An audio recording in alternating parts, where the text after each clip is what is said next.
Meus irmãos, bom dia, paz do Senhor a todos. Quero meditar com os irmãos no capítulo de Daniel, seu primeiro capítulo. E ali ele coloca em seu coração não se contaminar com os manjares que o rei estava pondo à mesa. Primeiro, Daniel foi deportado para a Babilônia junto com seus amigos na primeira leva. E Daniel, ele levou o que aprendeu em Jerusalém para a Babilônia. Ele não esqueceu de maneira nenhuma. Tudo aquilo que Daniel aprendeu em Jerusalém, ele guardou no seu coração, seus princípios, sua fidelidade, seu modo de falar com Deus, ele levou para dentro de Babilônia. Isso identifica que não é o lugar que faz a pessoa, é a pessoa que faz o lugar. E isso foi bom. Daniel orava, Daniel jejuava, Daniel se santificava, Daniel buscava a Deus em espírito e em verdade. Daniel estava com os pés na Babilônia, mas o seu olhar estava para Jerusalém. E isso lhes trouxe uma proteção do céu. Deus, apesar de ter levado Daniel para a Babilônia, deportado seu povo para a Babilônia, a fim de julgar Jerusalém, Deus sabia o que estava fazendo. Então, Daniel estava ali, buscando ao Senhor com fidelidade. Independente da situação, Daniel estava ali, porque Deus colocou Daniel no lugar certo e na hora certa. Deus abençoe os irmãos. A paz. Tenham um bom dia. Eu ainda quero continuar falando um pouco.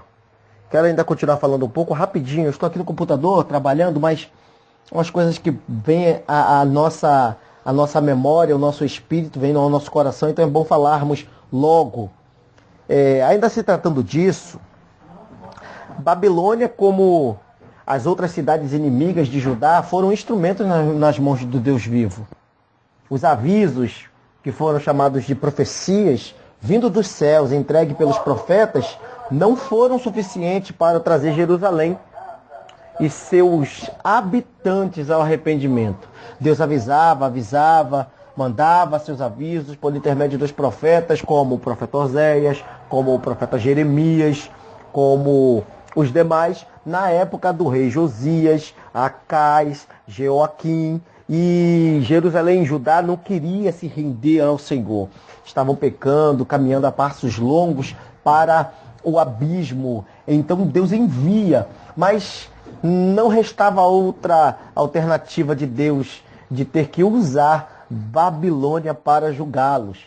Irmãos, não podemos nos esquecer que o nosso Deus é fiel. Nosso Deus é fiel, sabe como trabalhar. Agora, mesmo no cativeiro, alguns em Babilônia não perderam os costumes, como eu já falei aqui. Não perderam os costumes de Jerusalém. Daniel e seus amigos foram dois que não perdeu o costume, os seus princípios do que tinha aprendido em Jerusalém. Eles continuam guardando a lei do Senhor, os costumes em orar, buscar a Deus em espírito e em verdade. Ou seja, volto a dizer, não era o lugar. Isso depende do que está em nosso coração. Então, tem uma passagem nessa mesma leva que fala que o rei decidiu usar alguns utensílios da casa do Senhor que tinha sido saqueado em Jerusalém, decidiu usar em uma de suas festas. Então, ele tem uma visão, ele tem um sonho, ele vê uma mão escrevendo na parede e ele não consegue entender. Quem ele chama? Ele chama os sábios, chama os estudiosos. Então Daniel vem e interpreta o sonho. Interessante que Daniel é um tipo de servo que não esqueceu daquilo que aprendeu em Jerusalém. Uma das coisas que o profeta aprende é falar a verdade. Então o que ele fala? Ele fala o que está escrito na parede. Pesado foste em uma balança e foste achado em falta. Ou seja, no independente do lugar, da situação, para quem seja, ele vai falar aquilo que ele aprendeu desde o início, falar a verdade, porque ele é servo. Então, eu percebo aqui que Daniel ainda jovem, falando a verdade, e mostra aquilo que o Senhor fez em sua vida quem de fato ele era. Mas quem era Daniel? Daniel era um homem de oração. Daniel era um homem que guardava o que aprendia. Daniel estudava. Daniel era servo. Daniel era de confiança. Isso é bom. Isso é que faz a diferença na vida do homem. Ser um homem de confiança, ser um amigo de confiança, ser um servo de confiança, ser um obreiro de confiança. Enfim, a gente sabe daí para frente como é. Portanto, meus irmãos, vamos, assim, por falar tanto de Daniel, a gente também leva para o Deus de Daniel. Quem era o Deus de Daniel? Era um Deus que guardava os seus na cova dos leões. Um Deus que guarda os seus na Babilônia. O Deus de Daniel também é um Deus que guarda os seus no meio dos invejosos e assassinos, que era Babilônia. O Deus de Daniel também era um Deus que cuidava dos seus com os melhores alimentos.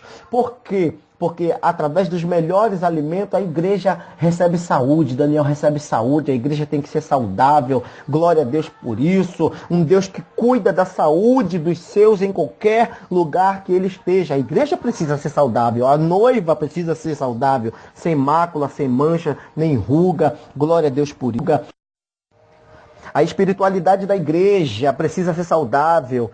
E o Deus de Daniel, o Deus de Israel, o Deus de Judá, ele cuida da saúde do seu povo, da sua igreja, do corpo cujo cabeça é Cristo. Glória a Deus por isso. E por último, por fim, é um Deus que dá suporte em meio à pressão. A fornalha de fogo foi aquecida 7 vezes mais e por isso seu povo recebe, os homens recebem o livramento em meio à pressão. Deus deu suporte.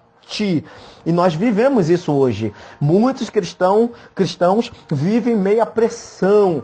Aquece 7 vezes mais, os problemas 7 vezes mais, as coisas que vêm com as tribulações, os tempos trabalhosos vão aumentando. Pressão, mas a igreja não se rende em meio à pressão, porque Deus está com o seu povo. Que Deus venha nos abençoar. Eu quero te dar um conselho. Fale de Deus em meio à pressão. Fale do Senhor em meio à fornalha, em meio à cova dos leões, em meio à Babilônia, onde você estiver. Fale do Deus vivo, que trabalha em favor daqueles que Ele o chama. Deus abençoe os irmãos nessa manhã.